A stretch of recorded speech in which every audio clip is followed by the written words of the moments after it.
So Natasha Howard is somebody that has been a big part of the Fever's offseason. She was the first domino to fall. And while I don't think if you don't get Natasha Howard, you may not get Duana Bonner. It's that type of thing where it's like these players are really just big parts of what the Fever want to do.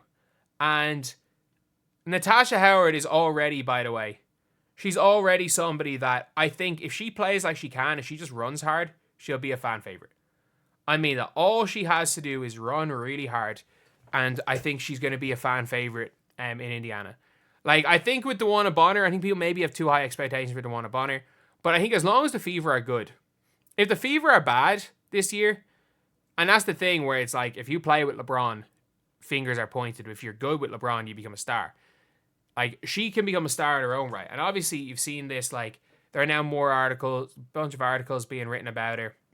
Back where I started, seasoned veteran returns to bolster the team that drafted her. Like, all of, like, seeing stuff like this. But I saw this tweet as well from her. This is the best I've ever been treated in my entire career. This love is unexplainable.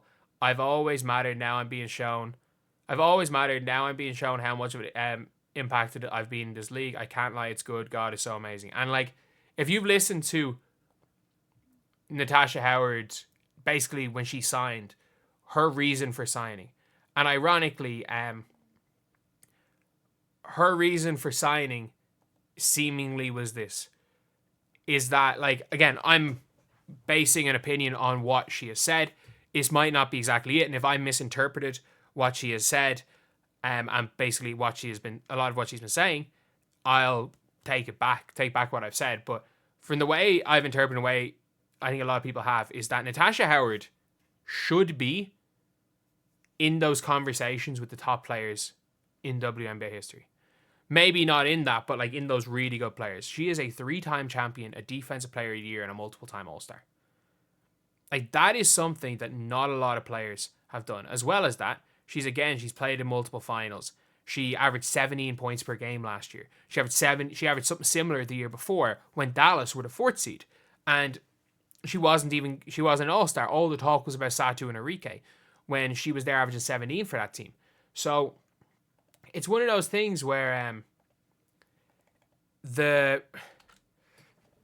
she has not gotten the recognition. And from everything we've heard from Natasha Howard, is that basically what she has said is, I'm one of the best players the league has seen. So why I'm here to get the more recognition. And I think she knows, and she's obviously saying it, the love is unexplainable. And that's the thing, is like, it is just literally, and this is what people don't understand.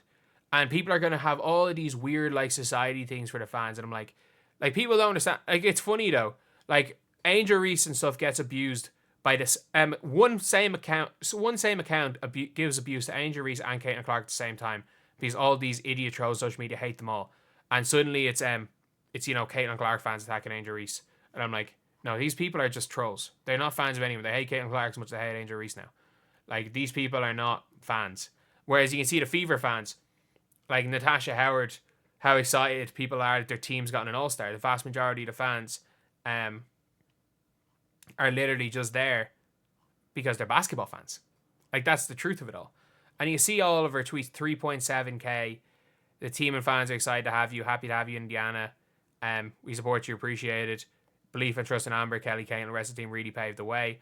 And I think it's really clear that, like, she knows exactly what her role is.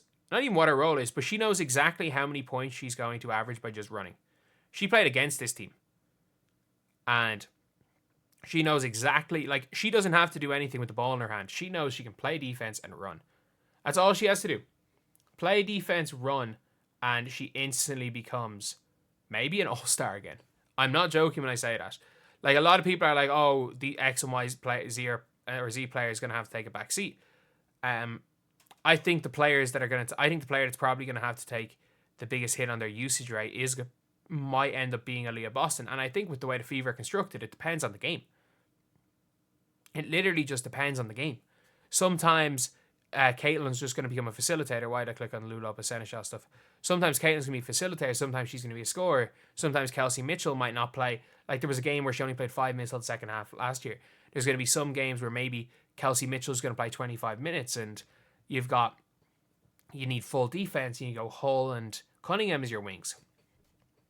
But it is a really, it's a good problem. A lot of the Fever's problems are good problems to have as long as the players all buy in. Like, if the players don't all buy in, it can be tricky. But if the players do buy in, they're good problems to have. They really are.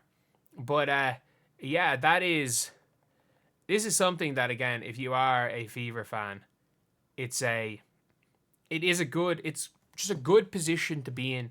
If you're a player for the Fever, it's good that you know you have all the fans. You're going to be one of the fan favorites straight away. All you have to do is hoop. But there is also that caveat that people care now. Like, when you're going to get attention for the good stuff you do, as in she's a top quality free agent that is signed for the Indiana Fever, like it's the biggest fan base by 100 miles, and she's already getting a whole bunch of hype on social media. But then you've got to take into account that at the same time, while she's getting a whole bunch of hype on social media, that you're taking the risk because if things go wrong, like, it's not going to end well. Like, it's going to be a really, really difficult, it can be really difficult to deal with if things are going wrong and you're on social media. Social media is a great place to be, especially if you're an athlete when things are going well, because it's nothing but praise. And that goes in any walk of life. Like, social media, if you're looking in social media for negative things about you, or if you've done something bad, like, it's going to be bad. It's going to be bad, even for myself, if I type in my name on a freaking,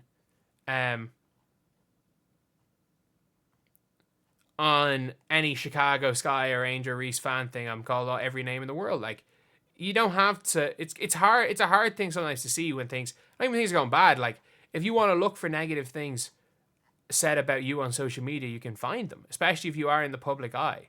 So, yeah, all in all, it's great to see Natasha Howard like this. It's great that you're seeing Natasha Howard like being hyped by the Fever fans. Like, that's something that is just in general good to see, and it's it should be good for the Fever. It should be. So anyway, yeah, let me know what you guys think in the comment section below. Honestly, it's a good thing in this offseason, and hopefully I actually just cannot wait till the Fever's preseason start. To be honest, I can't wait for the NCAA tournament. That should be really fun too. But that's the video. Thank you guys for watching. Please like, comment, and subscribe.